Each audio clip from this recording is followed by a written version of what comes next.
Dude, he needs to get a better ring back, Oh, right? always with the. What do you expect? This isn't high school, Dennis. Where the ring back, people have the music.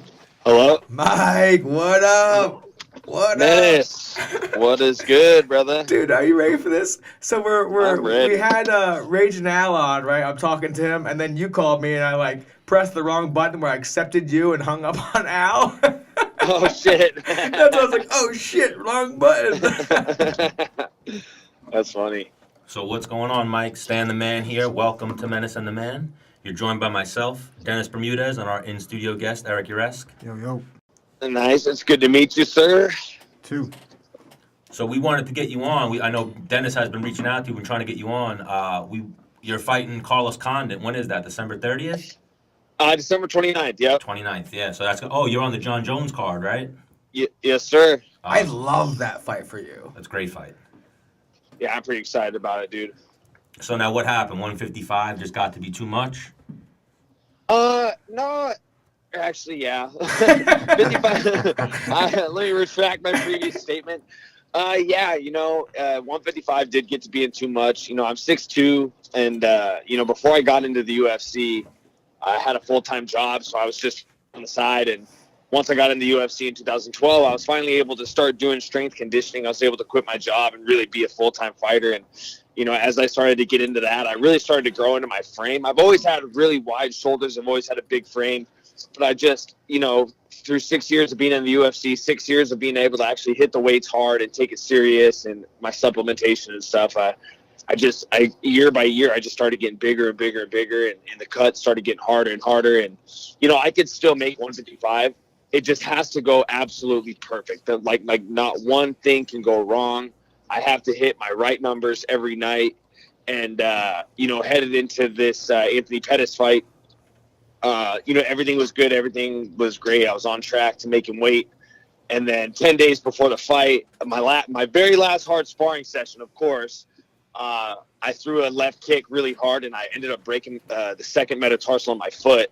Jesus. And yeah, so just, and for me, after everything that happened in Brooklyn and not being able to fight Anthony in April, I just was not going to pull out of this fight. You know what I mean? I'm like, this is a guy that's a former champion. I've been prepared for this guy for, dang near 7 months. I'm like, there's no way I'm pulling out of this fight. Yeah, because we had talked to the UPI about it.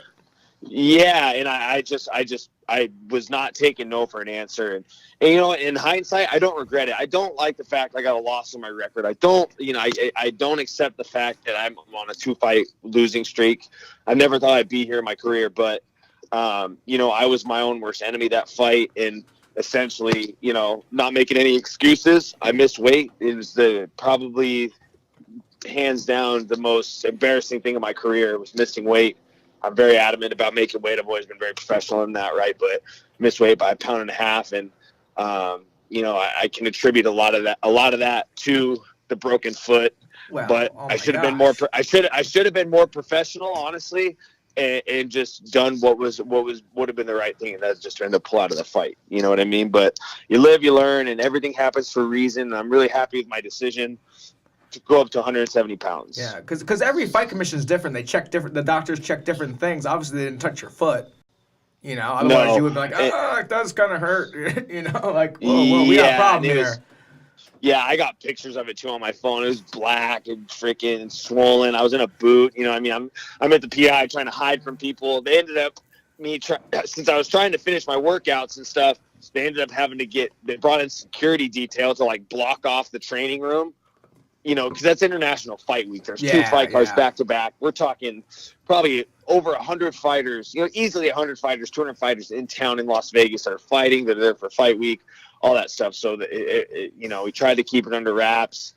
And, everybody knew how much that fight meant to me. And, I still went out there. I still laid on the line. Still won a round, ended up getting caught. And, it's just the nature of the beast, man. And you see the way – you see the landscape of the sport now, and it used to be whoever the biggest guys are, be the biggest guy in your weight class you can possibly cut as much weight as you can, kill yourself. You're gonna be the strongest, strongest, that era. Better fighter. Yeah, be the biggest, strongest guy in your weight class, even if you got to cut 40 pounds. Whereas now we're seeing guys like Robert Whitaker and Kelvin Gastelum are fighting for the middleweight title, 2 former welterweights. You know what I mean? Right. So I see the moves that guys are making in that direction, and I'd be a fool not to test the waters, man. And it's so far, dude. It's been this camp. It's like I feel guilty about how stress free I am. I'm usually stressed all camp about weight.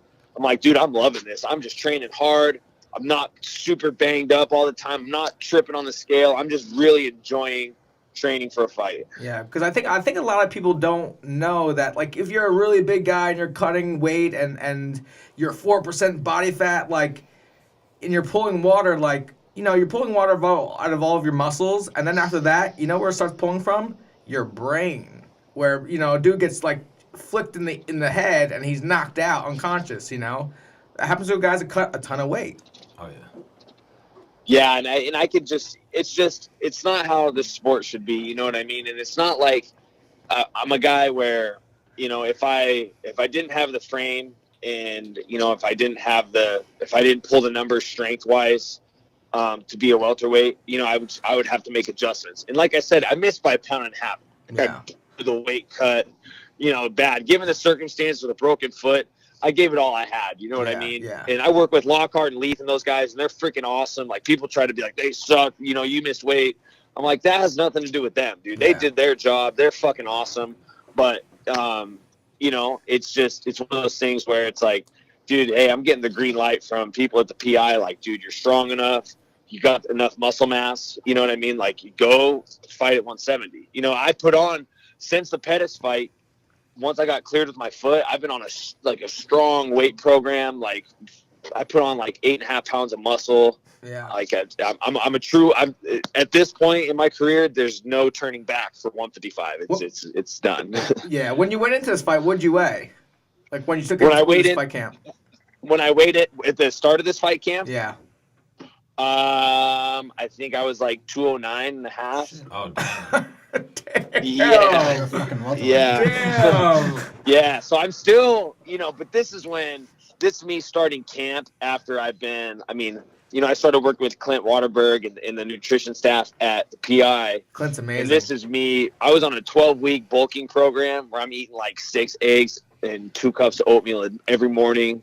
You know what I mean? Like 4,500 calories a day. Like, really, really, you know, I essentially, once I started camp and tightened things up, I dropped, you know, I leaned out pretty fast. So right now, I'm about 190. Yeah. And that's eating good. You know what I mean? Just being healthy. So I like where I'm at. Yeah. Because, I mean, in terms of missing weight, like, I don't know about you, but me personally, when I'm cutting weight and I'm the last, like, week, I spend a lot of time kind of running, the last 2 weeks, rather. Because that's me personally, that's how I sweat a lot, is running. Yeah. And if you got a broken foot, like, were you running? Or no? Like, what was the game plan?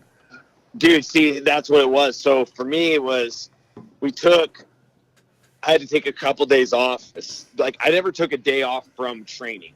They put me in a boot, and I just would stand still, straight-legged, just, like, hit some mitts, you know what I mean? And then, you know, Bo had me doing some lifts and stuff, sitting down, and, you know, really light lifts just to get me sweating because I couldn't run, you know what I mean? So just sitting down on the bench, light dumbbells, just stuff to get me sweating. So after a few days, once Heather gave me the green light, they put me on the Alter G, it's a treadmill that makes it to where it pressurizes from your waist down to where it makes you weightless. So I was able to start kind of light running. But even at that, I mean, I'd spend an hour on that thing, and I'm only burning 500 calories. You know what I mean? I've always wanted to try that thing. Yeah, see, it's awesome, but it looks so cool. You don't lose a bunch of weight. And then we moved in from that into the underwater treadmill. And, you know, burned low calories there. But I just got to the point where the first time I actually got to run freely was the day before weigh-ins. Jeez. The day before weigh-ins was the first time I got to run. It still hurt, no? Yeah, dude, it did not feel good. I was using a lot of like lidocaine patches from the pharmacy and just on a lot of ibuprofen and stuff like that. And a little bit of marijuana as well. Yeah. Well, not in Nevada.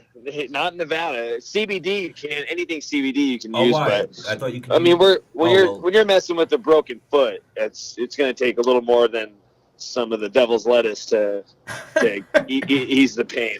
I thought it was 8 hours out. Yeah, no, that's It can't be in your system 8 hours out. So if you smoke weed, everyone gets it out of their system Oh, differently. okay. So Oh, all right.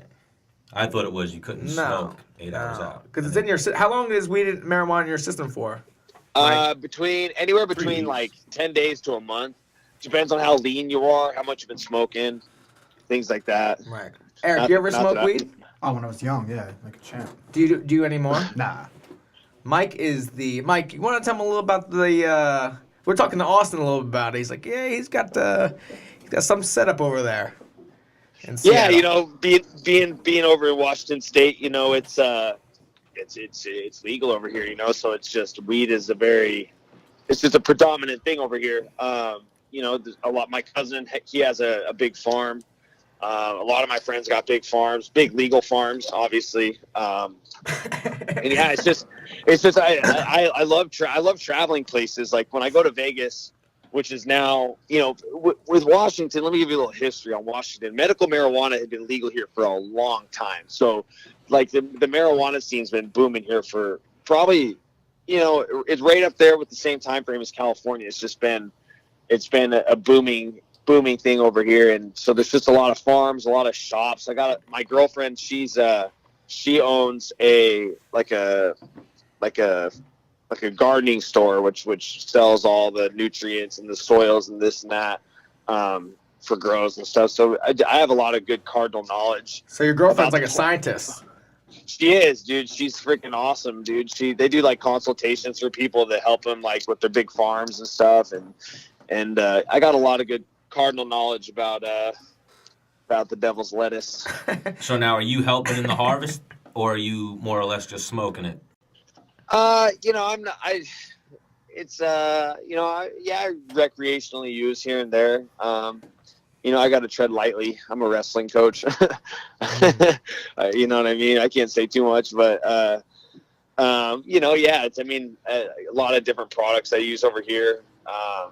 You'd be surprised, man. There's so many different things, cooking butters and rub-on ointments and these and that. Like there's this one oil a lot of people don't know about called the Rick Simpson oil. That's the one that a lot of people have been using to help cure cancers and stuff. I've seen some people make that and heard a lot of people using it around here and stuff. Didn't work. You did? Yeah. You gave it Rick Simpson oils? Yeah, but my dog had lymphoma, so it didn't work. But the Rick Simpson oil gave my dog 2 more months of life. My dog had cancer, cachexia, with that thing where they don't eat because they have cancer. You get you kind of malnourish yourself. And CBD oil and THC oil is what made my dog start eating. And I tell people that all the time. So my old man, in 2012, he passed away from cancer, from a form of leukemia.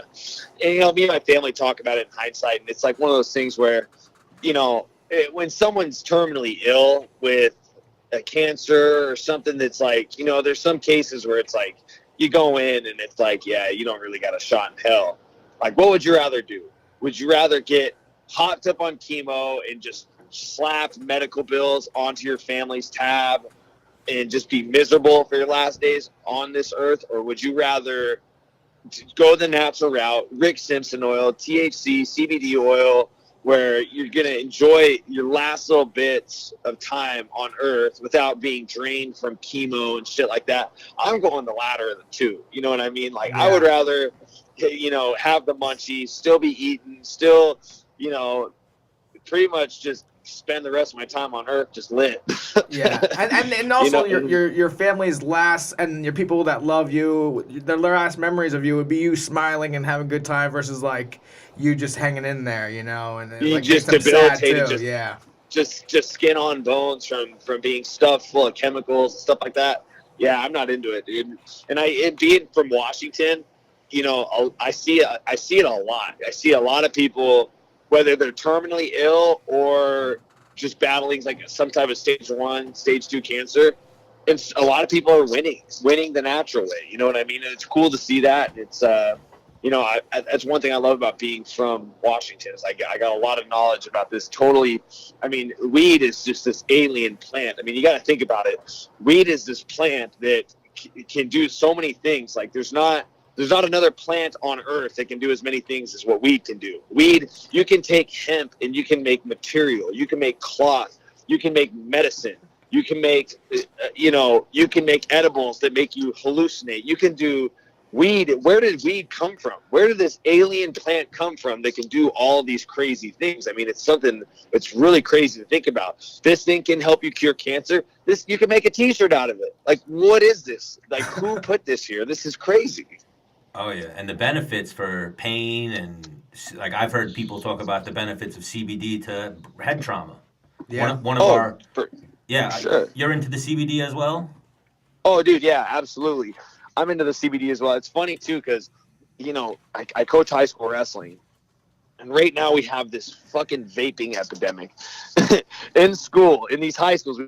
Vaping epidemic. Everyone's in the bathroom with their jewels or smoking vape. You know what I mean? Not like weed, not just weed vape. They're just smoking vape. Like the bubble gum drops, whatever. You know what I mean? They're smoking vape. Bunch of losers, right? You can't even say smoking vape. How do you smoke vape? Smoking and vaporizing are two different things. I sound like an idiot. Anyways, but in terms of CBD, I have a pure CBD cartridge, which is just CBD. There's no THC. It doesn't get you high or nothing. But I have a cartridge. I'm vaping CBD because it's like a 31. I saw this on Hans Mollenkamp. It's it works for Monster Energy. Or actually, he owns Monster Energy. Hans Mollenkamp posted this thing saying that he vapes his CBD because it's got like a 31% rate of like acting faster. You know what I mean? Like sometimes if you eat like a CBD gummy, it takes like 45 minutes to an hour to kick in or something like that. But like when you vape CBD and it goes in through your respiratory system, it works at a much faster rate. And I guess like that's the best way to do it. Yeah, I take CBD gummies before I go to sleep. Yeah. Yeah, apparently there's a lot of studies that are being done now that are saying that CBD is having positive effects on like football players with brain trauma. Yeah. And shit like that. So they gotta keep studying that. Dude, that doesn't surprise me. On a side note, I mean, I know it's not CBD, but I also heard that creatine helps with brain trauma. Yeah. Whether it's preventing it or it's good for your brain. I don't think it's a healing thing, but I think creatine is like good for the brain in terms of like taking brain trauma. It is. So now I put creatine on my pancakes. I put creatine in my coffee. No, I'm just kidding. I do a little creatine, little CBD combo. You know what I'm saying?